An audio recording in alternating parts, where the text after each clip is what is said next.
Mo ń sọ̀rọ̀ lórí ìfẹ́ ara. Ìfẹ́ ara, the brotherly love. Àsìkò tá a wà yìí, ó ní àwọn ará wọ́n ń pa ara wọn, wọ́n ń ṣá ara wọn lọ́gbẹ́, wọ́n ń ṣe ara wọn léṣe, wọ́n ń ba tara wọn jẹ́, wọ́n ń gbẹ́ ara wọn lẹ́sẹ̀, wọ́n ń fa ìjákulẹ̀, wọ́n ń fa discouragement sí ọkàn àwọn tó fẹ́ ṣe jù wọ́n lọ. Ọ̀pọ̀lọpọ̀ àwọn ará ni wọ́n ti gbé sùmì ní àkókò tá a wà yìí, kò sì yọ àwọn aláfara olùṣọ́ àgùntàn sílẹ̀. Ọ̀pọ̀lọpọ̀ tó yẹ ká fi ṣe igi lẹ́yìn ọgbà, kìkì ẹ̀gún ni wọ́n. Ọ̀pọ̀ tó yẹ ká máa wò ló di aṣinilọ́nà. Ọ̀pọ̀ tó yẹ kó ní inú funfun, ní inú funfun wọn ti di inú fùfù. Wọn ò ṣe gbára lé, àpẹẹrẹ wọn ò da, ìrísí wọn ò sunwọ̀n, ọ̀rọ̀ ẹnu wọn ò kóni mọ́ra. Bẹ́ẹ̀ ara ló yẹ ká jẹ́, ìkan láti wà láti jẹ́ ní ọwọ́ Ọlọ́run tí a bá tẹ̀lé ọ̀rọ̀ Bíbélì. Nínú ìwé Hébérù orí 13 ẹsẹ̀ ìkíní, Hébérù orí 13 ẹsẹ̀ ìkíní, ó wí pé kí ìfẹ́ ara kí ó wà títí. Ìfẹ́ ara tá ń wí yìí kò ń ṣe fún ọjọ́ kan, oṣù kan, ọ̀sẹ̀ kan, ọdún kan, títí tí Jésù ó fi dé, tí gbogbo wa yóò máa pàdé nínú ìsìn, tí a ó sì máa pàdé ní ìta. Ibikíbi tí àwọn ọmọ Ọlọ́run bá ti rí ara wọn, kò sí ẹlẹ́yàmẹ̀yà. Èmi ni Pọ́ọ̀lù àti Àpólò, ó yàtọ̀. Kò sí ti Pọ́ọ̀lù, kò sì sí ti Àpólò. Àtàpólò àti Pọ́ọ̀lù ìránṣẹ́ Ọlọ́run kan ni àwọn méjèèjì. Ọ̀rọ̀ Ọlọ́run wípé bí Pọ́ọ̀lù bá ń gbìn, tí Àpólò sì ń bomi rin, bí Ọlọ́run ò bá mí sí, irúgbìn yẹn yóò kú. Láìsí Ọlọ́run kò sí Pọ́ọ̀lù, láìsí Ọlọ́run kò sí Àpólò. Ẹni tí mo bá wá lónìí, ọ̀rọ̀ tó gbẹgẹ́ ni. Ó ti dá ọ̀pọ̀lọpọ̀ àwọn ènìyàn padà lẹ́yìn Jésù. Ó ti sọ ọ̀pọ̀lọpọ̀ di òṣónú àti oníkanra bí ajá eléèkú. Ajá tó ní èkúkú lára, ìmọ̀ kanra ni. Ọ̀rọ̀ tí mo bá wá lónìí, ó ti mú kí ọ̀pọ̀lọpọ̀ di apẹ̀yìndà bí wọn ò tilẹ̀ kúrò nínú ìjọ. Èyí tí mo fẹ́ bá wa sọ lónìí, ó ti jẹ́ kí ọ̀pọ̀lọpọ̀ súnrakì. Wọn ò ṣe iṣẹ́ Olúwa dójú àmì mọ́, torí pé wọ́n ti fara gba ọfà, wọ́n ti fara gba ọta láti ọ̀dọ̀ àwọn ará. Ṣé rí bí àwọn aláìgbàgbọ́ bá gbógun tì wá, ó wà understandable. Bí àwọn babaláwo bá gbógun tì wá, it's expected of them. Bí àwọn ògbóni tá bá ń ṣàṣìwà, iṣẹ́ èṣù tí bàbá wọn ni wọ́n ń ṣe, wọ́n sì lẹ́tọ̀ọ́ láti ṣe, gẹ́gẹ́ bí àwa náà ti rí oore ọ̀fẹ́ gbà nínú ẹ̀mí mímọ́ láti jẹ́ ti Jésù. Àmọ́ ẹ wí mi, ṣé ẹni tó bá mọ ni ló yẹ kó tó máa ṣe níní? Báwo la ṣe fẹ́ fi ènìyàn jẹ́ oyè àwòdì tí ò ní lè gbádìyẹ? Àwa ọmọ Ọlọ́run á sì jókòó ní ẹ̀gbẹ́ ara wa báyìí, bẹ́ẹ̀ àìkí ara wa, a kì í ṣe pọ̀. Ẹ̀ńkálukú ń ṣe tiẹ̀. Kàkà tó yẹ ká jẹ́ ọmọ ọ̀sán láàrin ara wa gẹ́gẹ́ bí onígbàgbọ́, a sì ti di ọmọ ìyá Awùsá. Awùsá ó lè jẹ́ 3 àbí 4 nínú apó kan. A máa ń dàgbà ní ọ̀tọ̀ọ̀tọ̀ ni. Èyí tí ó bá kú láàrin wọn á kú fínfín, àwọn yòókù ò sì ní mọ̀ pé eléyìí ti kú, nítorí pé bí wọ́n tilẹ̀ wà nínú ilé kan, ògiri ìdábò, the middle wall of partition, ó ti demarcate wọn. Mo lọ wàásù ní ṣọ́ọ̀ṣì kan lÉkòó, ibẹ̀ ni mo ti rí wípé olùṣọ́ àgùntàn ìjọ àti interpreter ẹ̀ ó ti lé ní oṣù 3 tán ti kí ara wọn gbẹ̀yìn. Bẹ́ẹ̀ wọ́n jọ ń wàásù, ẹ má sọ ha, ẹ̀yin ńkọ́? Ṣé bó ṣe ń ṣe ha yẹn, ṣé kò ní ẹnìkan tí wọ́n ní sọ́kàn? Kò ní ẹnìkan tí wọ́n ń bá jà? Ṣé bá ti rí àṣírí tiẹ̀ ló ṣe ń ṣe ha? Èwo ni ha?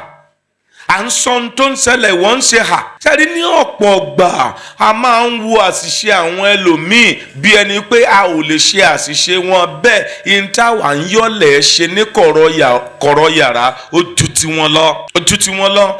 Pétérù dalẹ̀ Jésù, Judas Iskariotu ó fi Jésù hàn. Èwo ni wo àtẹ̀mí ò tí ì ṣe nù méjèèjì nígbà kan rí. Gbogbo ènìyàn ló lè, ẹni lẹ̀ bá má bá ń bàrà o. Tí ẹni kó gbájúmọ́, tí ẹni kó wò pé o ò ní ya ọmọ àlè, ọmọ àta, tọ́ọ̀gì, ọmọ garawa, nínú ṣọ́ọ̀ṣì àti láàrin àwọn ará pé ìwà tiẹ̀ yóò yàtọ̀. Àwọn ènìyàn wọn ò nílò bíbélì, wọn ò nílò Jésù. Tán bá ti rí mi, wọ́n ti rí bíbélì, wọ́n ti rí Jésù bó ṣe yẹ kó rí nìyẹn. Àwọn tá a pè ní Kristẹni ní Antioch njó ní àná. Ǹjẹ́ mọ̀ pé àwọn aláìgbàgbọ́ ló sọ wá lórúkọ tá à ń jẹ́ títí dòní? Kìí ṣe Jésù ló pe àwọn ọmọ ẹ̀yìn rẹ̀ ní Kristẹni. Àwọn aláìgbàgbọ́ ló padà rí àwọn ọmọ ẹ̀yìn Jésù lẹ́yìn ìgbà tí Jésù gòkèrè ọ̀run tán. Wọ́n wo ìwà, ìṣe, ìrìn, ọ̀rọ̀, èrò, iṣẹ́ àti ìrẹ́pọ̀ tó wà ní àárín wọn. Wọ́n ní pé àwọn wọ̀nyí dàbí Kristi, ìlà ń pè ní Kristẹni. Nínú ìwà àti ìṣe rẹ̀, ǹjẹ́ ó dàbí Kristẹni bí? Bí ọ̀pọ̀lọpọ̀ àwọn ọmọ Ọlọ́run tí ó ní ọkàn kan láti fi ayé wọn, ara wọn, tálẹ̀ǹtì wọn, ògo wọn, owó wọn, ẹ̀kọ́ tí wọ́n kà ní yunifásitì, wọ́n ti pinnu pé Olúwa làwọn ó lò fún. wọ́n wà bá olórí burúkú Kristẹni kan pàdé nínú ṣọ́ọ̀ṣì tó máa demoralize wọn pátápátá. Àwọn tó sì ń kàn wọ́n ní àbùkù tí ò jẹ́ kán rí iṣẹ́ Olúwa yìí ṣe, àwọn náà ò ní ṣe o. Kò sì jẹ́ni ló fẹ́ ṣe kó ráyè ṣe. Ẹbí rẹ̀ pọ̀ ní ọ̀run. Ọ̀pọ̀ Kristẹni lóru a sì jókòó lóru gànjọ́, a sì sunkún mọ́jú. Kò ń ṣe lórí ẹ̀ṣẹ̀ bí kò ṣe ọgbẹ́ tí wọ́n ṣá tí wọn ò jẹ́ kó rí Ọlọ́run sìn bí ẹ̀mí rẹ̀ ti fẹ́. A sì sunkún pé is it a crime to love the Lord? Is it a crime to be good? Is it a crime to promote the kingdom business? Is it a crime to make myself available for the use of the master? Because ẹlòmíì wọn ni tiẹ̀ ti pọ̀ jù, aláṣehàn lọ́jọ́kọ́.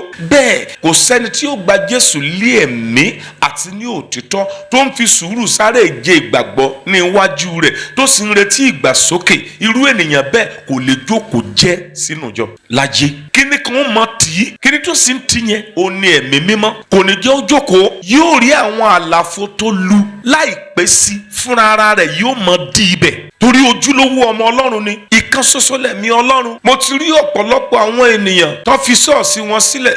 Ọ̀pọ̀ ò tiẹ̀ lọ ṣọ́ọ̀ṣì mọ́, ilé ni wọ́n wà. Wọ́n ní mo tepo, mo tayọ̀, ọ̀tẹ̀ ló tẹ tí mo dẹyẹ gbó. Ayé mi ò rí báyìí tẹ́lẹ̀. Àwọn brethren náà ló sọ mí dà báyìí. Tẹ́ bá wo ìwé Sakaraya orí 13 ẹsẹ̀ 6. Sakaraya orí 13 ẹsẹ̀ 6. Ó wí pé ẹnìkan yóò sì bi léèrè pé ọgbẹ́ kíni wọ̀nyí ní ara rẹ̀. Ó ní èmi ó sì dáhùn wí fún wọn wípé èyí ni a ti sá mi ní ilé àwọn ọ̀rẹ́ mi. A sá mi ní ilé àwọn ọ̀rẹ́ mi. Kò yẹ kó jẹ́ pé ìwọ ni ó mọ̀ ṣe mí. Kò yẹ kó jẹ́ pé èmi ni ó mọ̀ tàbùkù rẹ̀. Tá a sì gbé Jésù kan náà dání. Tá a sì ń ka Bíbélì kan náà. A sì ṣèjẹ́wọ́ pé ẹ̀mí mímọ́ ń bẹ nínú wa. Ṣùgbọ́n ìwà àti ìṣe wa ó ṣe àtakò ìjẹ́wọ́ wa.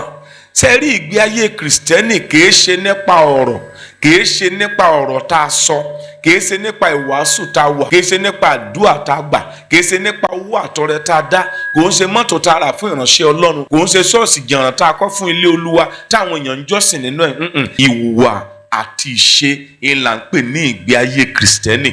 Ìfẹ́ ńlá kò jẹ́ òfin. Ìfẹ́ ńlọlọ́run wa tí àwa ń sìn. Ẹni tí kò nífẹ̀ẹ́ kò mọ Ọlọ́run. Ẹni tí kò nífẹ̀ẹ́ kò sì sin Ọlọ́run pẹ̀lú. Bí ẹ bá wo Jòhánù orí 3 ẹsẹ̀ 16, ó wí pé torí tí Ọlọ́run fẹ́ràn aráyé tó bẹ́ẹ̀ gẹ́. Tó bá jẹ́ pé ibẹ̀ yẹn ni Bíbélì bá sọ wá sínú òkùnkùn, a ní lè mọ parameters ìfẹ́ Ọlọ́run sí ènìyàn. Wọ́n sì ti fi nǹkan kan qualify adjective yẹn wà níbẹ̀ tó bẹ́ẹ̀ gẹ́. Ó wá fi ọmọ bíbí rẹ̀ kan ṣoṣo fún ni. Kí ènìyàn dúró fún ọ̀pọ̀lọpọ̀ ọdún kó tó bí ọmọ. Ó bí ọmọ nǹkan, ó wá fi ta aráyé lọ́rẹ. Ẹ fi rúbọ fún aráyé láti nísinmi. Irú ìfẹ́ tí Ọlọ́run ń béèrè ní ọwọ́ yín àti èmi òun nìyẹn gẹ́gẹ́ bí ọmọ Ọlọ́run. Jòhánù kínní orí 4 ẹsẹ̀ 7 àti 8. Beloved, let us love one another, for love is of God. Olùfẹ́, ẹ jẹ́ kí a fẹ́ràn ara wa nítorí ìfẹ́ tí ọ̀dọ̀ Ọlọ́run wá, àti gbogbo ẹni tó bá ní ìfẹ́ á bí nípa ti Ọlọ́run, ó sì mọ Ọlọ́run. Ẹsẹ̀ 8.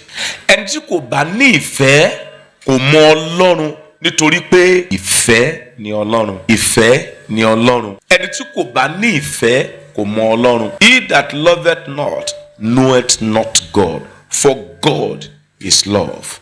Love is not God, but God is love. Kọ́ríńtì kìíní orí 13 ẹsẹ̀ 1 sí 8. Bí mo tilẹ̀ ń fọ onírúurú èdè àti ti áńgẹ́lì tí èmi kò sì ní ìfẹ́, èmi dàbí idẹ tí ń dún tàbí bíi kímbálì olóńgòrò.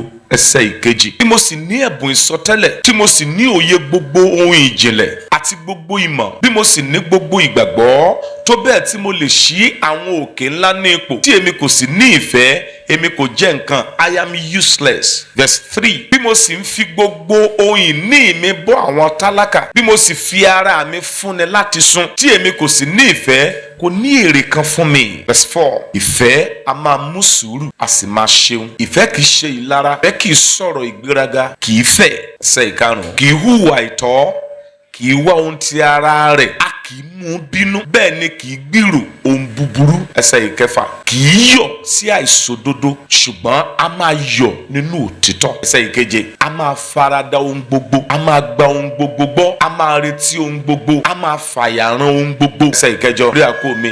Ìfẹ́ kìí yẹ̀ láé, ṣùgbọ́n bí ó bá ṣe pé ìsọtẹ́lẹ̀ ni ó dópin, bí ó bá sì ṣe wípé ẹ̀bùn ahọ́n ni wọ́n dákẹ́, bí ó sì ṣe pé ìmọ̀ ni yóò di asán. Ẹ já lọ wo ẹsẹ̀ 13, the same chapter. Ǹjẹ́ nísinsìnyí ìgbàgbọ́, ìrètí àti ìfẹ́ ń bẹ, àwọn mẹ́tẹ̀ẹ̀ta yìí, ṣùgbọ́n èyí tí ó tóbi jù nínú wọn nìkẹ́ni ìfẹ́. Mo wá bi ọ́, ṣé o nífẹ̀ẹ́ bó ṣe ń gbọ́ mi báyìí? Ṣé ọmọ Ọlọ́run tó nífẹ̀ẹ́ ni ọ́? Kó o tó lè sọ pé o nífẹ̀ẹ́, o gbọ́dọ̀ fẹ́ràn Kristẹni bíi tiẹ̀ gẹ́gẹ́ bí ara rẹ, gẹ́gẹ́ bí ara rẹ. Matthew orí 7 ẹsẹ̀ 12. Nítorí náà gbogbo ohunkóhun tí ẹ̀yin bá ń fẹ́ kí ènìyàn kí ó ṣe sí yín, bẹ́ẹ̀ ni kí ẹ̀yin kí ó sì ṣe sí wọn gẹ́gẹ́, nítorí èyí ni òfin ti àwọn wòlíì.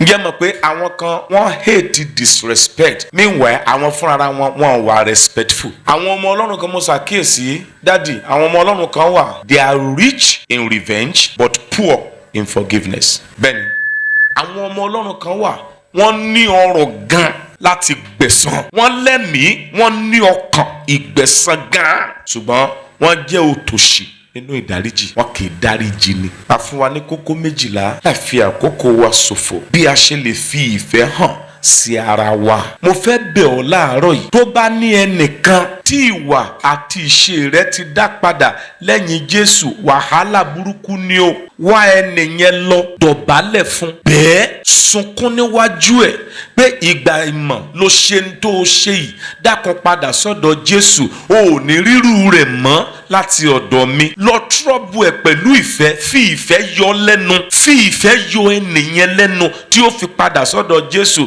Bó o bá ní ẹ̀jẹ̀ ènìyàn lọ́rùn nínú ìrìn àjò ìgbàgbọ́, ó léwu fún ọ tó o bá yọjú sí ayérayé pẹ̀lú ẹ̀jẹ̀ ènìyàn ní ọrùn rẹ̀. Yanjú ẹ̀, yá tayé yanjú ẹ̀ o, yanjú ẹ̀ nínú ayé yìí, torí ọ̀nà òtítọ́ ò ṣe é yàn lódì. Bó o bá bá bẹ̀ lọ, ibẹ̀ ni wàá gbà padà, ibẹ̀ ni wàá gbà padà.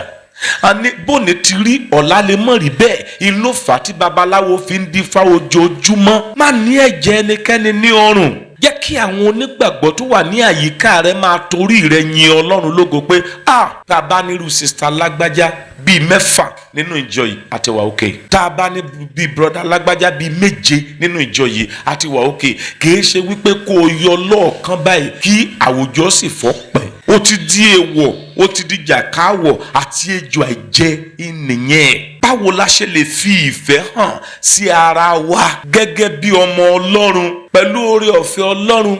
Ọlọ́run ò ní jẹ́ kí n wàásù ohun tí mo mọ̀ pé mi ò kì í ṣe. Tí n bá sì wàásù dórí ibi tí mo ti jẹ̀bi, ń sọ fún ọ. Ẹ jẹ́ ká tú àṣírí ẹ̀ṣẹ̀ ká lè rí ọ̀run wọ̀. Gbogbo àṣírí ẹ̀ṣẹ̀ tá a bá tú láyé yìí fún ògo ara wa ni nígbà tá a bá fi ayé sílẹ̀. Bí Ọlọ́run bá gbà ọ́ là tó sì gba èmi là, ẹ jẹ́ ká máa rántí wípé ẹ̀mí kan náà ló ń gbé inú wa. Bí àwọn aláìgbàgbọ́ bá bẹ̀rù Ọlọ́run, ó yẹ kó jẹ́ wípé láàrin ara wa láti máa ṣá ara wa lọ́gbẹ́. Mo máa ń sọ ní ọ̀pọ̀ gbà, bí ìwàásù bá ń lọ lọ́wọ́, ibi tí o bá ti ń wò ibẹ̀ ni ọkàn rẹ wà. Òtítọ́ èmi náà jọ ọmọ ìjọ sì ni mí, n ò sì ní yé jẹ́ ọmọ ìjọ.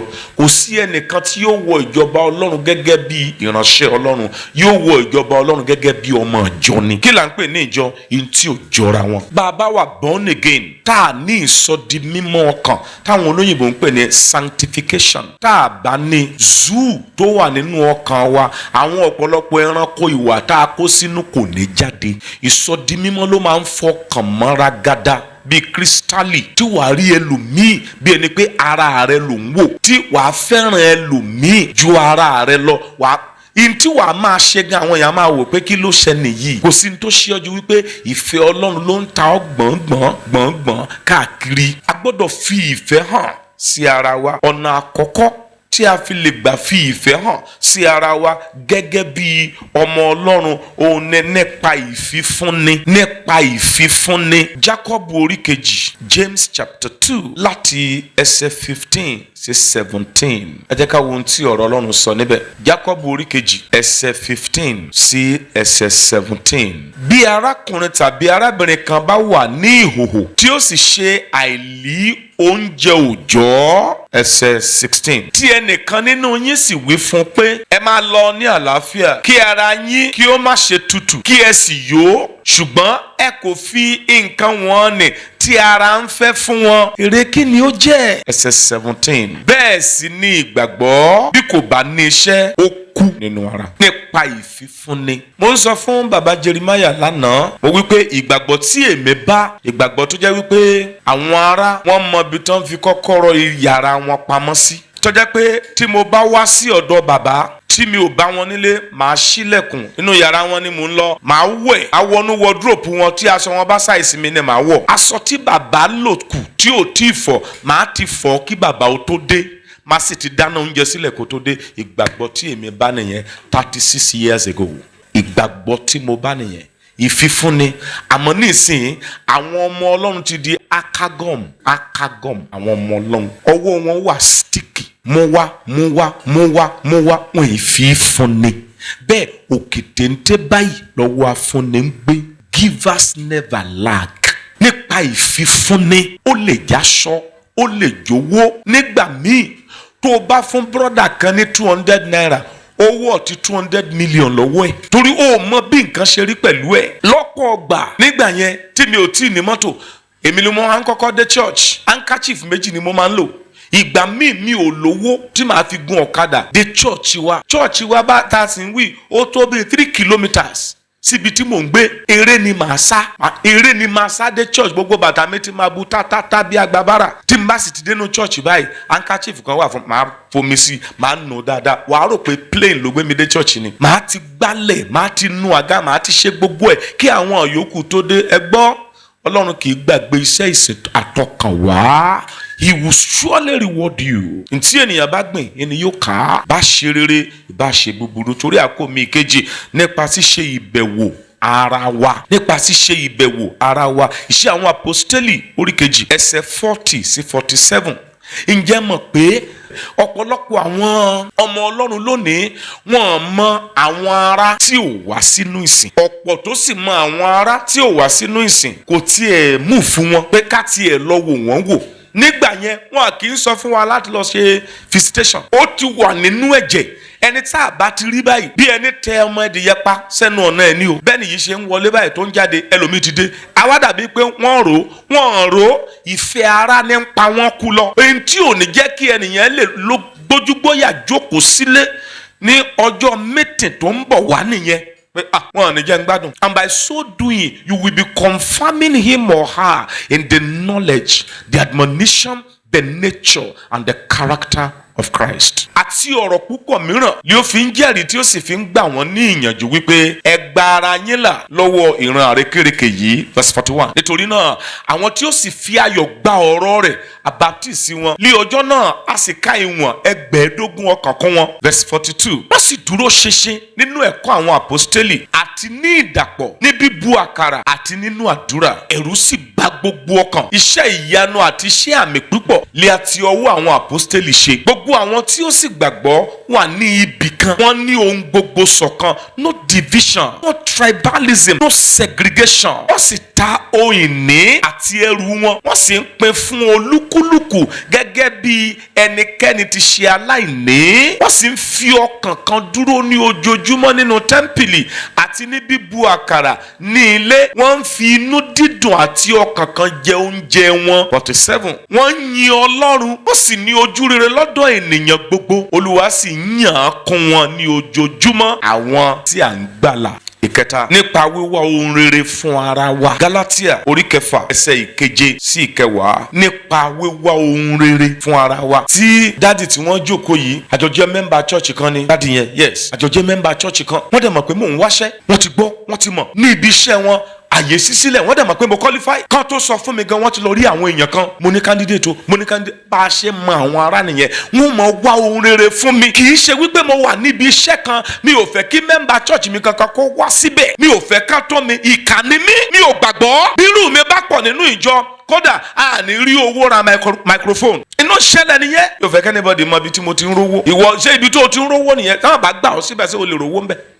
Kí a má ṣe tàn yín jẹ. A kò lè gan Ọlọ́run nítorí ohunkóhun tí ènìyàn bá fúrúgbìn ni yóò sì ká. Nítorí ẹni tí ó bá ń fúrúgbìn sípa ti ara rẹ̀, nípa ti ara rẹ̀ ni yóò ká ìdìbàjẹ́. Ṣùgbọ́n ẹni tí ó bá ń fúrúgbìn sípa ti ẹ̀mí, nípa ti ẹ̀mí ni yóò ká ìyè àìnípẹ̀kun. Ẹsẹ̀ 9. Ẹ má ṣe jẹ́ kí agara dá wa ní rere ṣe, nítorí àwa ó ká nígbà tí àkókò bá dé bí a kò bá ṣàárẹ̀. Ǹjẹ́ bí a ti ń rí àkókò, ẹ jẹ́ kí a máa ṣoore fún gbogbo ènìyàn àti pàápàá fún àwọn tí ń ṣe ará ilé ìgbàgbọ́. Wíwá ohun rere fún ara wa. Pé ẹni yìí ó gbọ́dọ̀ gòkè, ẹni yìí gbọ́dọ̀ ní ìlọsíwájú, ẹni yìí ebi ò gbọ́dọ̀ máa pa. Brọ́dà yìí ò láṣọ, gbọ́dọ̀ ṣe nǹkan kan pa ẹ̀. Mo ti lọ sí ibì kan rí tó jẹ́ pé pásítọ̀ tí wọ́n invite láti wàásù, wọ́n invite mi náà láti kó láti wàásù, convention ni níbẹ̀ yẹn. Mo ṣe rí pásítọ̀ yẹn, mi ò láìkẹ́. Ihun tí wọ́n wọ̀, inú mi ò dùn pa. Kóòtù mi tó yẹ kí n wọ̀ àti bàtà mi, mo sì kó fún wọn. Sílípàsì ni mo fi wàásù ní ọjọ́ yẹn. Bẹ́ẹ̀ ni, mo ń sọ èyí kí gbogbo èèyàn lè gbọ́. Súùtù tó yẹ kémi wọ̀, ó ti pé sáìsì wọn àti tèmi ìkan náà ni. Pásítọ̀ yẹn dẹ̀ bú sẹ́kún. Mo ní ká má wọrí, anybody ò gbọ́dọ̀ gbọ́. Ọ̀rọ̀ ló dójú ẹ̀ tí mo gbọ́dọ̀ sọ lónìí. Kì í sì ṣe pé mo fi ń tàbùkù wọn tó bá ń gbọ́n mi nísìnyí. A gbọ́dọ̀ cite rational decisive examples. Bí ọbọ̀ ṣe jókòó yìí, ará mélòó ló ti jẹ nínú oúnjẹ rẹ rí láì bẹ̀ ọ́? Ará mélòó ló ti ná nínú owó rẹ rí láì bẹ̀ ọ́? Ó léwu fún ọ tó bá ń dá oúnjẹ rẹ jẹ, ìwọ àti ìdílé rẹ nìkan. Ń dá owó rẹ ná, ń dá aṣọ rẹ wọ̀, ń dá gbogbo nǹkan ṣe fún ara rẹ. Mo dúpẹ́ lọ́wọ́ Ọlọ́run. Ọkàn balẹ̀ fúngbà díẹ̀ ni. Arákùnrin rẹ ń kú lọ, ebi ń pa. Arábìnrin rẹ ń wọ orin ìhòhò, síkẹ́ẹ̀tì. Olúwa bò mí láṣìírí, má jàṣírí ó tú. Ẹyọ kan ṣoṣo ìní ó wọ̀. Bible study ìní ó wọ̀.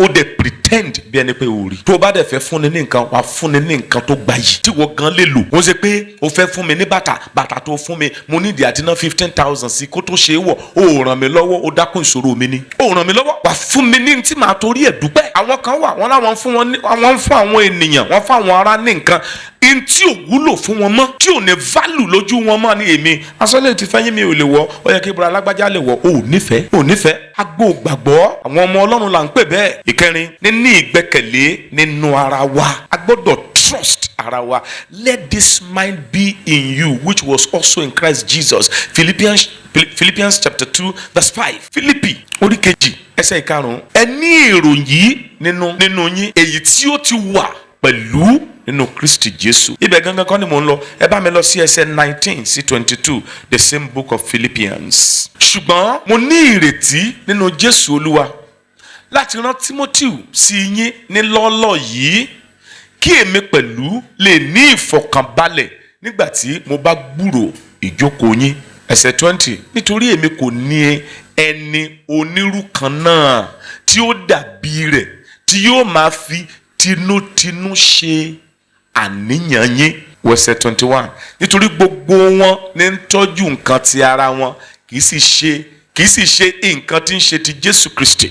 Ṣùgbọ́n ẹ̀yin ti mọ̀ dájúdájú pé gẹ́gẹ́ bí ọmọ lọ́dọ̀ bàbá rẹ̀, bẹ́ẹ̀ ni ó sì ti ń bá mi ṣiṣẹ́ pọ̀ nínú ìhìn rere. A gbọ́dọ̀ gbẹ́kẹ̀lé ara wa pé bàbá yìí ò lè dà mí, èmi náà ò sì lè dá. Bẹ́ẹ̀ náà ló sì rí. Ẹ wá fi sọ́kàn, once trust is broken, it becomes difficult to rebuild it. Very, very difficult to rebuild it. 5. Wíwà ní ìṣọ̀kan ẹ̀mí láìsí ẹlẹ́yàmẹ̀yà. Ẹni yìí Yorùbá ni, eléyìí Yíbò ni, eléyìí Haúsá ni, eléyìí Ghana, eléyìí Togo. Ṣé ara Kristi ó ti di pípín bí? Jésù wo ni àwọn ará Togo gbà tí àwọn ará Yorùbá ó gbà? Ṣebí Jésù kan náà ni? Jésù ò pé méjì. Orin Dáfídì 140 ẹsẹ̀ ìkíní, Psalm 133 verse 1. Àwa ọmọ ìsìn àgbọ́ Yorùbá.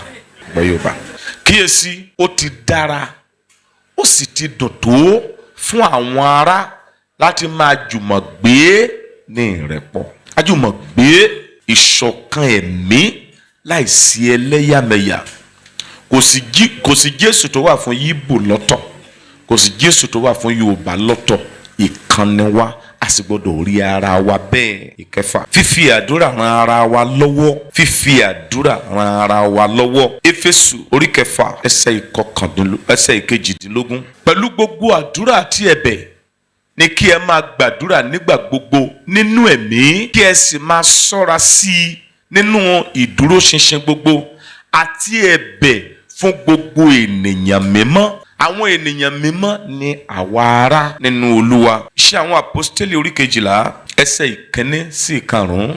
Ní àkókò ìgbà náà ni Héródù ọba sì nawọ́ rẹ̀ láti pọ́n àwọn kan lójú nínú ìjọ. Ó sì fi idà pa Jákọ́bù arákùnrin Jòhánù. Nígbà tí ó sì rí pé ó dùn mọ́ àwọn Júù, ó sì nawọ́ mú Pétérù pẹ̀lú. Ó sì jẹ́ ìgbà àjọ àìwúkàrà. Nígbà tí ó sì mú, ó fi sínú túbú. Ó fi lé ẹ̀ṣọ́ 4 àwọn ọmọ ogun lọ́wọ́ láti máa ṣọ́. Òun rò láti mú jáde fún àwọn ènìyàn wá lẹ́yìn ìrékọjá.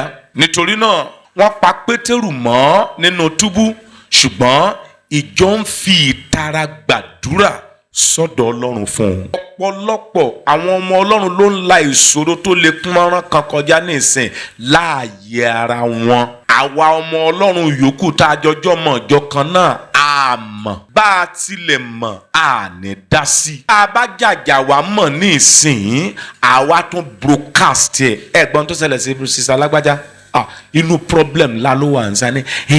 Tell me something. Òkùnkùn ni ọ́ láàrin ìmọ́lẹ̀. Àwọn ọmọ Ọlọ́run kì í tú ara wọn láṣìírí. A máa ń da aṣọ bo ìhòòhò ara wọn ni. Ayé àtijọ́ bí ẹnìkan bá ní problem, àwọn ọmọ Ọlọ́run yòókù ẹ rí àwọn kan tí àyè rẹ̀ bá yọ, wọn ó gbà àyè níbi iṣẹ́, wọn ó ti ara wọn mọ́ ṣọ́ọ̀ṣì nínú àwẹ̀ àtàdúà. Problem sísá Alágbájá gbọ́dọ̀ lọ láàrin ọjọ́ 7, ó dẹ̀ máa rí bẹ́ẹ̀.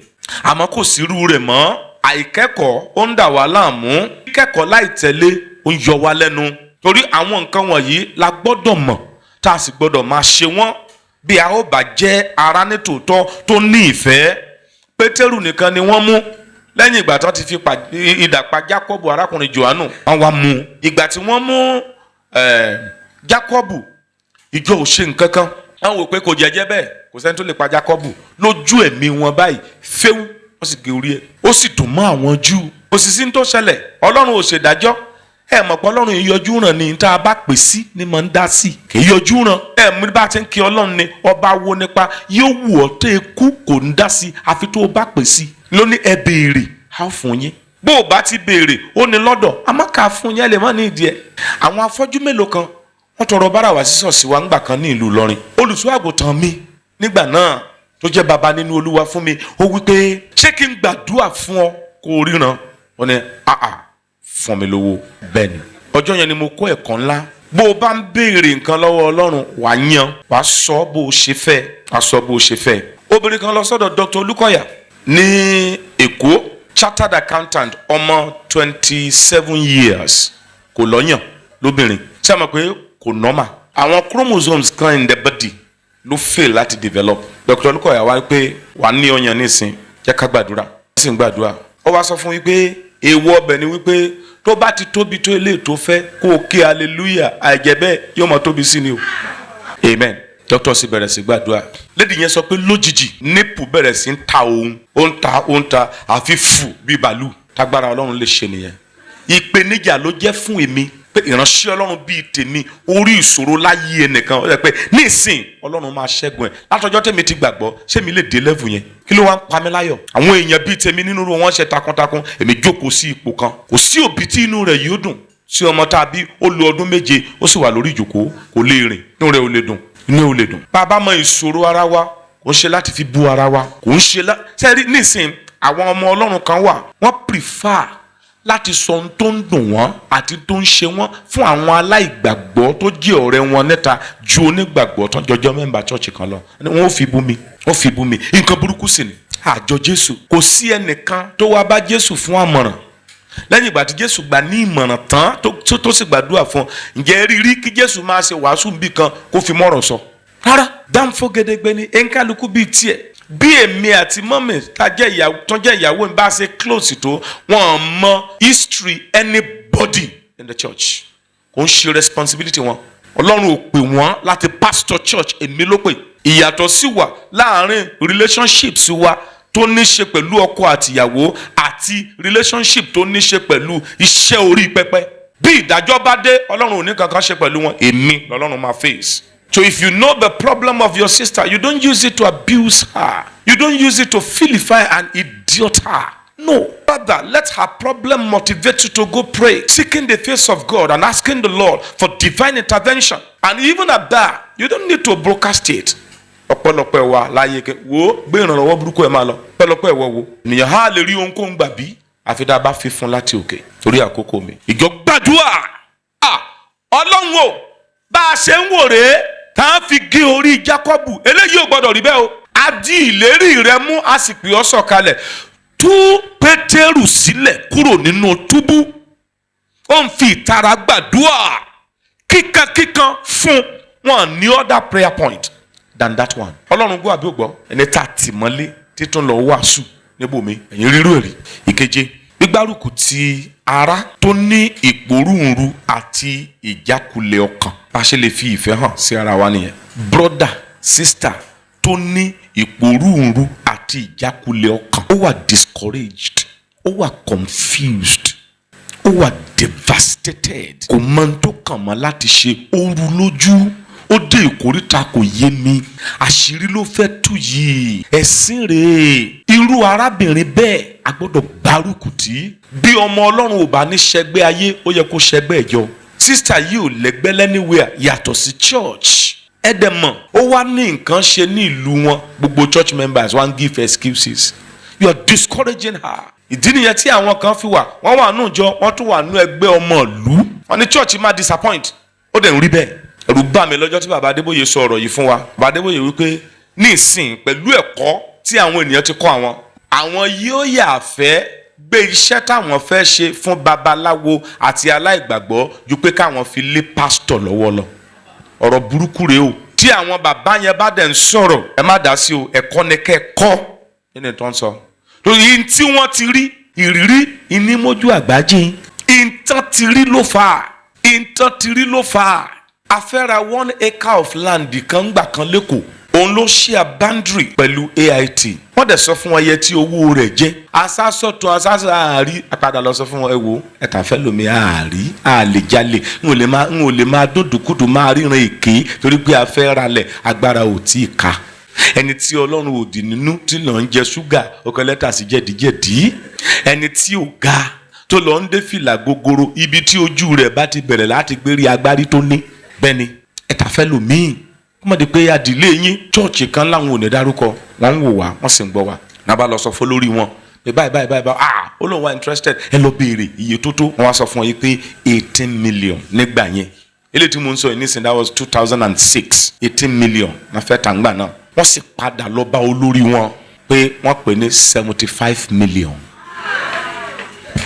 àwọn pastors tí general overseer rò pé àwọn òpó lélẹ̀ ló ràn lọ́wọ́ àwọn náà padà mú ìròyìn burúkú yẹn wá. ká ní kó o bá church wọ́n rán oníṣẹ́ kó o lọ bá church ra amplifier ra organ fún wa ìwọ́dẹ̀ débẹ̀ o lè di àpòpọ̀ pẹ̀lú Chike Obi and company o lè di àpòpọ̀ pẹ̀lú Emeka Nwosu tó o sì fẹ́ wó iṣu ṣọ́ọ̀ṣì èló ni kinní yìí àwọn ní 200,000 between me and you. Òyìnbó burúkú kò sí tó ń jẹ́ bẹ́ẹ̀ between you and I. Okay, make it 350. Ìyẹn náà wá did you come to Lagos to sell bread? Now, well, of course. Oh, cho. Ayé rẹ̀ bàjẹ́ nìyẹn. Gan orí rẹ̀ sán sínú báyìí. Bẹ́ẹ̀ni, ó dẹ̀ ní gut láti gba invoice to back it up. Wọ́n dẹ̀ kọ́ 350,000 sí, ó dẹ̀ san 200 fún ẹnìyẹn. Ìwọ àti Chike ẹ sì pín 150,000 tó wà lórí ẹ̀. Ó sì padà wá sí church. The Lord is good. Hallelujah. Glory to God. Ẹ jẹ́ ká gbàdúrà, ẹ jẹ́ ká gbà. Ẹ wo ó wàásù yẹn nbìkan. Ẹ̀ṣẹ̀ ẹnìkan ṣoṣo nínú àgọ́. Ó ní nǹkan kan tí mo lè ṣe gẹ́gẹ́ bí ọmọ ìjọ yìí. Tẹ́ ẹ bá bẹ Ọlọ́run dáadáa, ẹ kàn máa pe Ọlọ́run lásán ni Ọlọ́run ti jáde láàrin wa. Ẹ mọ̀ ń pa èmi nìkan ni o. Ìdí nìyẹn tí ọ̀pọ̀lọpọ̀ àdúrà kì í fi gbà mọ́ ní ṣọ́ọ̀ṣì. Àwọn tá à ń gbàdúrà fún wọn ti forí lọ kó imí. Àwọn tá à ń gbàdúrà fún wọn ti jẹ èèwọ̀. Àwọn tá à ń gbàdúrà fún ti ṣe Ọlọ́run. Wọ́n ti ṣàkóbá fún wa. Wọ́n ti pè wọ́n ní ara. Ara làwọn, ara làwa. A ti wà papọ̀. Àmọ́ ní ìsìn ẹ̀ṣẹ̀, ohun àléébù àti ohun èèwọ̀ ó ti wọnú ayé wọn. Ọlọ́run wá ń ti ara in tí wọ́n ṣe wo àwa àyókù. Ákánì nìkan ló ṣe ní tó ṣe. Ìgbà tí Ọlọ́run yóò bá Joshua sọ̀rọ̀ ní Israeli ti ṣẹ̀. Bẹ́ẹ̀ Ákánì nìkan ló mú ìyàsọ́tọ̀. Number 7 yẹn ó dàbí ẹni wípé àti ìka Bíbélì. 1 John chapter 3 verse 18. Ẹ̀yin ọmọ mi, ẹ má sì jẹ́ kí a fi ọ̀rọ̀ tàbí ahọ́n fẹ́ràn bí kò ṣe ní ìṣe àti ní òtítọ́. Mo like yín. Ìkan lára àwọn ọmọ bàbá wọn wà lẹ́kọ̀ọ́. Wọ́n máa ń pè dáadáa. Wọ́n á sọ fún pé mò ń bọ̀ wá mọ ibi tí wọ́n ń gbé. Wọ́n wá pe bàbá nídìí ìrókò. Mo ti pe ọmọ yín o, mo fẹ́ lọ mọ ibi tí wọ́n gbé. Wọ́n ní ó yà mí. Mo ní kí ni yà yín lẹ́nu ń bẹ̀? Kò gbọ́dọ̀ yà yín lẹ́nu. Ọmọ yín ò lè wà ń bí kí má mọ̀ ṣe àmójútó ẹ̀. Bẹ́ẹ̀ni, kí lájọ wà papọ̀ fún? You don't have any problem. Ẹ má sì jẹ́ ká fi ọ̀rọ̀ ẹnu tàbí ahọ́n lásán fẹ́ràn ara wa. Bí kò ṣe nípa ìṣe àti ní òtítọ́ ká fi fẹ́ràn ara wa. Ìkẹjọ, ìbá ara wa gbẹ́rù àti àjàgà ìpèníjà ojoojúmọ́. Ìbá ara wa gbẹ́rù àti àjàgà ìpèníjà ojoojúmọ́. Ẹ já wo Samuel kínní orí 18 ẹsẹ̀ ìkẹta àti ìkẹrin. 1 Samuel chapter 18 verses 3 and 4. Jónátánì òun Dáfídì sì bá ara wọn múlẹ̀ nítorí pé ó fẹ́ gẹ́gẹ́ bí ó ti fẹ́ ọkàn ara rẹ̀. Ìfẹ́ ara nìyẹn. Verse 4. Jónátánì sì bọ́ aṣọ ìlekè tí ó wà ní ara rẹ̀, ó sì fi fún Dáfídì àti ìhámọ́ra rẹ̀ títí dé idà rẹ̀, ọrùn rẹ̀ àti àmùrè rẹ̀. Nítorí wà ń bẹ̀ ni wípé bí ẹnikẹ́ni ó bá pa mí kò lè jẹ́ ìwọ. Kó o lè mọ̀ pé fínúfídọ̀ ni mo ṣe èyí. Mo fẹ́ràn rẹ unreservedly. Idà mi nìyí. Ó ní idà tiẹ̀, gba tèmi náà kún. Mo mọ̀ pé tí n bá wà ní àyíká rẹ mo safe. Tó o bá wà ní àyíká mi no qualms, no problem. Ìwọ lè pa mí, èmi ò ní pa ọ́. Tó túmọ̀ sí nìyẹn. Ìwọ lè betray mi, kì í ṣe mi ni ó já o kulẹ̀. Ó lè dálẹ̀ mi, kì í ṣe mi. Bí wàhálà bá máa wáyé, ìwọ ló fà á, kì í ṣe mi. Mo ti pinnu rẹ ní gba idà mi, gba ọkọ mi, gba ọrùn mi, gba aṣọ ìlekè mi. Ìhòhò ni mo wà báyìí. Ìgbé ayé mi àti ọ̀la mi ò dọ̀wọ́ ẹ̀. Tá à ń pè ní ìfẹ́ ara òun nìyẹn. Ìkẹsàn, sísọ ohun rere nípa ara wa níbi gbogbo kò dáa. James chapter 4 verse 11. Kò dáa kó jẹ́ wípé èmi ni ó wà lọ sí ibì kan màá wá bá bàbá jẹ́ látòkè délẹ̀, màá bá mọ́mi wa jẹ́ látòkè délẹ̀. Wọ́n á dẹ̀ tún pè mí wá síbí màá tún wá wàásù. Rárá, a lè ṣe ara wa, a dáríjì ara wa ni, a dẹ̀ tẹ̀síwájú àti ìdébẹ̀ ni. Ká máa sọ ohun rere nípa ara wa níbi gbogbo. Bàbá nìkan náà lẹ́tọ̀ọ́ láti mọ àṣírí mi, bí mo sì mọ̀ pé wọn ò ní tú síta. Àárín ara wa ló wà. Ẹ̀yin nìkan lẹ́tọ̀ọ́ láti mọ àṣírí rẹ̀ tí etí méjì ò sì gbọdọ̀ gbọ́. Kí là ń pè ní àṣírí? Ó lè jẹ́ ohun tó ń dunni tí ènìyàn ń fẹ́ lọ́dọ̀ Ọlọ́run ṣùgbọ́n tí Ọlọ́run ò tíì ṣe é. Àṣírí ni. Kò ń ṣe gbogbo àìní ayé ènìyàn ló máa ń wà conspicuous. Àwọn àìní kan wà nínú àgọ́ ara tí èèyàn ò lè fojú rí àfi tán bá sọ. A gbọ́dọ̀ máa sọ ohun rere nípa wa. Àwọn ọmọ ọjọ́ burúkú gẹ́gẹ́ bí ọlọ̀tẹ̀, wọn ò rí ohun rere kan. Ohun rere tí ṣọ́ọ̀ṣì ṣe fún wọn wọn ò ní rántí sọ. In tó kù díẹ̀ káàtó bóyá mistake ni àbí kò sí nǹkan kan tá a lè fi ṣe fún wọn ńgbà náà ni wọn mọ̀ ránrun mọ́.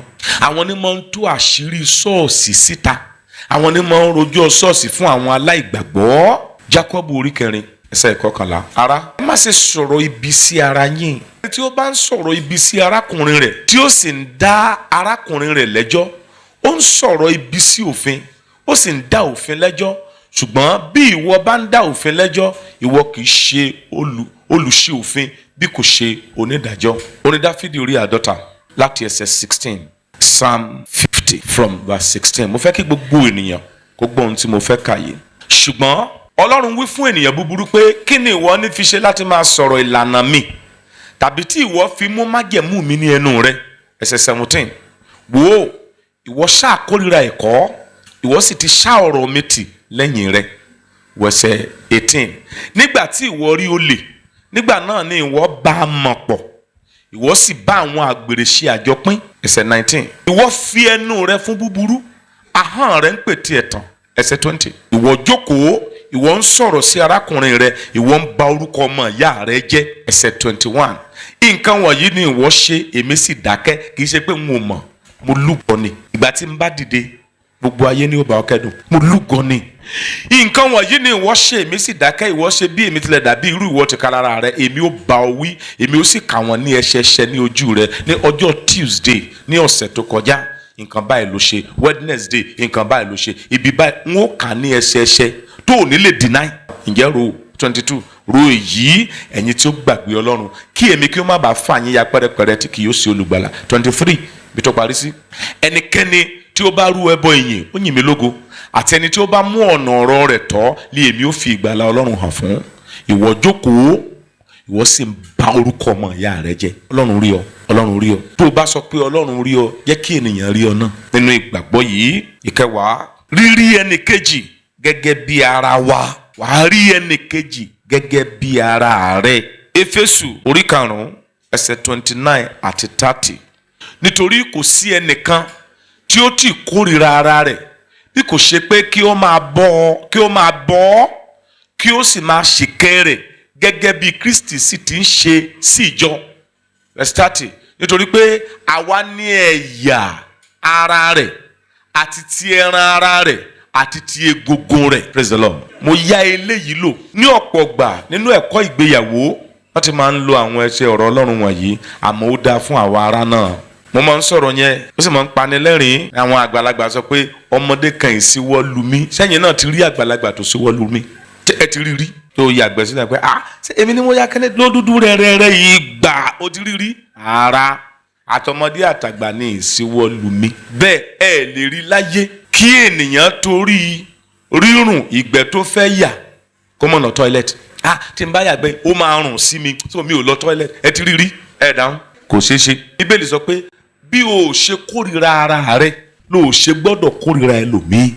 Bó o ṣe fẹ́ràn ara rẹ ló ṣe gbọ́dọ̀ fẹ́ràn ẹlòmíì. Bẹ́ẹ̀ bá rí ọ̀pọ̀lọpọ̀ obìnrin tán bá wẹ̀ tán ká tó múra tán ọ̀nà náà o níwájú mírọ̀ báyìí tí wọ́n obìnrin ń fẹ́ wo ẹ̀yìn báyìí nínú mírọ̀. Báwo ló ṣe ṣeé ṣe? Wọ́n á nọrú báyìí. Ó fẹ́ wo gbogbo ẹ̀ bó ṣe jẹ́ kódà ṣeé ṣe. Bá a ṣe ń ṣìkẹ́ ẹ̀, ó wẹ̀ tán pàtíkè, ó nura, ó rọ̀bù cream, ó tún wá gbé mírọ̀, ó tún wá wo ojú ẹ̀ rírí. Nígbà míì nínú ìsìn kan àwọn obìnrin aláfara tí ò tí mọ̀ nǹkan kan nínú ìrìn àjò ìgbàgbọ́, ìsìn ó mọ̀ lọ lọ́wọ́. Obìnrin, Ọlọ́run á ran àwọn obìnrin lọ́wọ́. Amen. Báàgì obìnrin, kò sí tí obìnrin gbé láyé tí ò sí mírọ̀ nínú ẹ̀. Gèlè nìkan ni mi ò tí rí mírọ̀ lára ẹ̀. Wọ́n sì padà ní mírọ̀ lára gèlè tó bá yá. Wọ́n bá gbé báàgì báyìí, ẹ ṣí, ẹ máa rí mírọ̀ nínú ẹ̀. Obìnrin fẹ́ look fine ó dẹ̀dá all the time. Àmọ́ ṣé ìgbé ayé Kristẹni rẹ look fine bẹ́ẹ̀ náà? Wàá ṣìkẹ́ ẹnìkejì, wàá rí ẹnìkejì bí ara rẹ. Tó bá jẹ́ pé ẹni yìí náà ní kó lead the praises, ìwọ ló lead ẹ̀. Kò ń ṣe wípé wàá jókòó sí ẹ̀gbọ́n tí ń dún. Ṣé n tó yẹ kó sọ nìyẹn? Ìgbà tó tiẹ̀ lead ẹ̀bẹ̀ àdúrà ṣé kò yẹ kó fi ọ̀rọ̀ Ọlọ́run gbé lẹ́sẹ̀? Pé kò yẹ kó fẹ̀rẹ̀ Ọlọ́run gbé lẹ́sẹ̀ ká mọ̀ pé back to the Bible church la wà. Ọlọ́run á ràn wá lọ́wọ́ lórúkọ Jésù. Ìkọkànlá, dídarí ẹ̀ṣẹ̀ jì ara wa, dídarí ẹ̀ṣẹ̀ jì ara wa, á ṣe ara wa o. Bóyá èmi nìkan ló ti ṣẹlẹ̀ sí, àmọ́ yóò ti ṣẹlẹ̀ sí díkìn asúnmọ́ra, ṣẹlẹ̀ sí díkìn rí, ó dàbí pé wọn àti sọ fún mi. Díkìn sà, ǹjẹ́ ẹ ti jẹran rí tẹ̀dẹ̀ ṣe mistake bite ahọ́n yín? Ẹ ti gé ara yín jẹ rí? Ṣé rí? Bínú ti rí lóbi yàn, wọn sọ fún mi rí, mo kàn bá a ṣe close, mo tún mọ̀ pé yóò ti ṣẹlẹ̀ sí wọn rí. Hallelujah. Ǹjẹ́ ẹnìkan lè ṣàlàyé fún mi ẹ̀yà ara méjì tó súnmọ́ ara wọn jùlọ nínú àgọ́ ara? Ṣé bí ahọ́n àtẹ̀yìn ni wọ́n máa ń jà o, wọ́n máa ń jà. Tí ẹran bá dùn ní àdùn jù, tí eyín ṣà ń jẹ, tí àwọn sọ pé kí ló ń ṣe ẹ̀ náà? Yẹ kékeré kan mi àní kékeré. Onílẹ̀bù tó máa dé, ahọ́n máa kọjá sáàrin eyín á rẹ̀ pé o sọ ara ẹ̀. N ò lè po lójú, mo kànràn gan o, mo sán lórí o, mo sán gan lórí o. Àwa náà lájọ ní kíní yìí. Tí ahọ́n yẹn bá ti ṣe, tí eyín dẹ̀ kìlọ̀ fún tí ò gbọ́ báyìí, tó bá ti gèjẹ tí ẹ̀jẹ̀ yọ báyìí, eyín ahọ́n á dẹ̀ gba ẹran yẹn lẹ́nu eyín, kí ni ó ṣe? Ó lọ mi, ó gbẹ̀san nìyẹn. Nkálukú wa wà jẹ́ láàyè ara ẹ̀, eyín á wà láàyè ara ẹ̀, ahọ́n náà yóò ibi tí wọ́n ti gèjẹ yẹn pé kẹ́ni ga o nba nínú yẹn náà làwọn máa ronú pé nba dẹ̀ ná sùúrù díẹ̀ sí. Eyín lè jẹ́ èmi náà ni ó padà gbé mi. Jẹ́ ká máa ní sùúrù fún ara wa, ká sì dáríjì ara wa. Tí ò bá ti sí ìdánwò, bìlísì ò lè wọlé. Bìlísì burú ju ìdánwò lọ. Ìdánwò ìní ìta àdánwò wò láti ṣe. Tá a bá wá ṣubú sínú ẹ̀, àbájáde ń tá a ṣubú sí, èsì rẹ̀, in tó fàyọ lẹ́yìn, in tó jẹyọ lẹ́yìn ń tá a ṣe, òun ni bìlísì. Má fà wá sínú ìdánwò, ṣùgbọ́n gbà wá lọ́wọ́ bìlísì. Matthew chapter 18 verse 35. A gbọ́dọ̀ máa dáríjì ara wa. Kò ní bí ẹ̀ṣẹ̀ yẹn ṣe tó, kò ní bí ẹ̀ṣẹ̀ yẹn ṣe rí. A gbọ́dọ̀ máa dáríjì ara tọkàntọkàn, bí ẹni wípé kò ṣẹlẹ̀ rí. A dẹ̀ padà sí bá a ṣe ń ṣe tẹ́lẹ̀tẹ́lẹ̀. Ṣùgbọ́n tẹ́ ẹ bá rí wípé ẹnìkan wà every time ló ń ṣẹ̀yìn, in tó dẹ̀ ń ṣe ó ń bí yín nínú gan, ó lè mú kéèyàn backslide. Wà á dáríjì, wà á wá redefine relationship pẹ̀lú irú èèyàn bẹ́ẹ̀, àjẹbẹ́ yóò kó bá ọ. If anybody has formed the habit of taking you for granted in the journey of faith, you redefine your relationship with them or her, or else it will end up implicating you. Bẹ́ẹ̀ náà gẹ́gẹ́ ni bàbá mi tí ń bẹ ní ọ̀run yóò sì ṣe fún yín bí olúkúlùkù kò bá fi tọkàntọkàn rẹ̀ dárí ẹ̀ṣẹ̀ arákùnrin rẹ̀ jì tọkàntọkàn. Mo sì jẹ́rìí àwa ọmọ Nàìjíríà, béèrè la fi ń dáhùn ìbéèrè. Àwọn kan wà wá ní pé ó ṣẹ̀ mí ní mo ṣẹ̀ ṣé wọ́n gan ò mọ ohun tó ṣe? O fẹ́ sọ fún pé ò mọ ohun tó ṣe? Ihun tó ṣe yẹn náà lèmi náà ṣe gan, kò àṣọ lè dùn ẹ́, ènìyàn náà ní mí. Tí àwọn èèyàn bá fi ẹ̀sùn kàn ọ́ lórí ohun tó ṣe, yálà ó mọ̀ọ́mọ̀ àbó mọ̀ọ́mọ̀, yálà ó jẹ̀bi ẹ̀ àbó jẹ̀bi ẹ̀, ohun àkọ́kọ́ tó gbọ́dọ̀ ṣe gẹ́gẹ́ bí ọmọ Ọlọ́run pé ẹ dáríjì mí. Gbogbo ọmọ Ọlọ́run tí ò bá ní hábìtì ẹ dáríjì mí, mi ò ní ṣe bẹ́ẹ̀ mọ́, ẹ dákun mi ò mọ̀. Tí ò bá ti ní àwọn languages yìí lẹ́nu, you are a potential backslider. Paul náà mú wá síwájú àwọn Sanhedrin, wọ́n sì ń da lẹ́jọ́, wọ́n ń da lẹ́bi, kálukú ń sọ tiẹ̀. Paul ò mọ ẹni yìí gẹ́gẹ́ bí olú àlùfáà, èyí ò náà sọ títí ẹ̀. Paul sọ pé thou whitest wall, ìwọ ògiri funfun yìí ló ń sọ èmi. Ẹnìkan sọ pé ò ń bú olú àlùfáà. Paul sọ pé n ò mọ ẹ dákun ẹ dáríjì mí o, àti kọ́ nínú ọ̀rọ̀ Olúwa yìí pé ìwọ kò gbọdọ̀ bú olú àlùfáà. Ẹsẹ̀kẹsẹ̀ tó bá ti ṣòro fún ọ láti sọ pé dáríjì mí, ẹ má bínú, ẹ dákun. Yálà láàrin ọkọ àti ìyàwó, láàrin bàbá sí ọmọ, ẹ gbàgbé, láàrin olùṣọ́àgùntàn sọmọjọ pàápàá gbọ́dọ̀ fi tọkàntọkàn dárí ẹ̀ṣẹ̀ jì ara wa. Ọ̀pọ̀lọpọ̀ ni ò ní wọ ìjọba ọ̀run kì í ṣe nítorí ẹ̀ṣẹ̀, ṣùgbọ́n nítorí ìdíwọ́ àti ẹ̀sùn èké àti àkóbá. Bẹ́ẹ̀ ni ohun ìdíwọ́ àti ìdènà àti ohun ìkọ̀sẹ̀ ó lè mú yàn wọ ọ̀run àpáàdì. Ohun tí ẹlòmíì gbé sí ọ̀nà rẹ tó kọsẹ̀ lára ẹ̀ ó lè mú ẹ lọ sọ́run àpáàdì. Lèyàn ṣe ń kọ́ ẹ̀kọ́ ìjìnlẹ̀ ní ọ̀rọ̀ Ọlọ́run. Ẹ jẹ́ ká ṣetán báyìí. Ìkejìlá, ìṣọ̀kan ìjọsìn nínú ẹ̀mí. The unity of service in the spirit. The unity of service in the spirit. Ṣé àwọn àpọ́stélì orí kejì ẹsẹ̀ ìkíní sí ìkẹta. Ní ní ìgbà tí ọjọ́ Pentecost sì dé, gbogbo wọn fi ọkàn kan wà níbì kan. Lójijì ìró sì ti ọ̀run wá gẹ́gẹ́ bí ìró ẹ̀fúùfù líle, ó sì kún gbogbo ilé níbi tí wọ́n gbé jókòó. Ẹsẹ̀ ìkẹta, ẹ̀là ahọ́n bíi ti iná sì yọ sí wọn, ó pín ara rẹ̀, ó sì bà lé olúkúlùkù wọn. Tó bá jẹ́ pé ẹnìkan wà láàrin wọn tó jẹ́ òpùrọ́, tó lẹ́nìkan tó ń bá jà láyé, Holy Spirit yóò fò, kò ní balẹ̀. Tá a bá jọ jẹ́ ọmọ ìjọ kan náà, ẹ jẹ́ ká gbìyànjú ká tiraka láti wà ní ìpele ẹ̀mí bákan náà, tó jẹ́ pé bí ẹ̀mí mọ́ bá sọ̀kalẹ̀, gbogbo wa ló máa fìlì impact ẹ̀. Ìgbé ayé yín ó máa ran tèmi lọ́wọ́, ìgbé ayé mi ó máa ran tiyín lọ́wọ́. Tá a bá ń gbàdúrà báyìí, bí àlejò bá wo àárín wa, á wà confused sí rere. Àṣẹ mi ò tiẹ̀ tí gbàgbọ́, ẹgbẹ́ bẹ́ẹ̀ ni ìṣe ń gbàdúrà, ẹgbẹ́ bẹ́ẹ̀ ni ìṣe ń gbàdúrà. Fúnra ara ìtara yín àti ìgbàdúrà yín àti ìṣọ̀kan yín ó máa rub on him or her. Ṣé kórìí nìyẹn? Ìṣọ̀kan ìjọsìn nínú ẹ̀mí, ẹ̀yin lẹ́ ń ṣe láàrí lórí pẹpẹ, ṣùgbọ́n mo rí ara mi pé mi ni mò ń ṣe.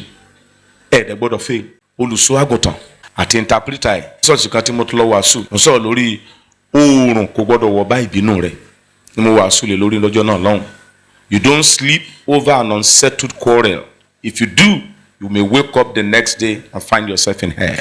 Settle pátápátá. As a pastor àti interpreter fún oṣù mẹ́ta, nothing new di. Bible study, pastor ọmọ wàásù báyìí, interpreter yóò sì mọ tú. Pastor ọmọ lead àdúrà, interpreter ọmọ tú fún oṣù mẹ́ta. Ẹ wá sọ pé àdúrà ò gbà, ẹ sọ pé àdúrà ò gbà níbẹ̀ yẹn. Mo lọ ṣọ́ọ̀ṣì kan ní Kogi, ìsìn ń lọ lọ́wọ́, kò tí ì kàn mí láti wàásù. Ìgbà àkọ́kọ́ tí wọ́n wàásù ṣọ́ọ̀ṣì náà, alàgbà méjì, àmọ́ tó ṣẹlẹ̀ láàrin wọn. Wọ́n tó mi bí lọ́mọ, ìkan dìde, ó sọ fún alàgbà kìíní, wo mi dáadáa, wèrè pọ́nbélé ló dúró síwájú ẹ̀ yìí. Nínú ìsìn, ìyàwó ẹ̀ jókòó báyìí àtàwọn ọmọ ẹ̀ tá ń wò, wèrè gidi ló wà níwájú ẹ̀ yìí. Alàgbà kejì ni èmi náà mi ò gbádùn praise God. Èmi náà sinwin, mo bú gíjẹ́ bó ṣe ń wò mí yìí. Èmi ò gbádùn, orí mi ò gbádùn. But alàgbà tó dúró tó ní wèrè gidi ló wà níwájú ẹ̀ yìí, ìyún sangun.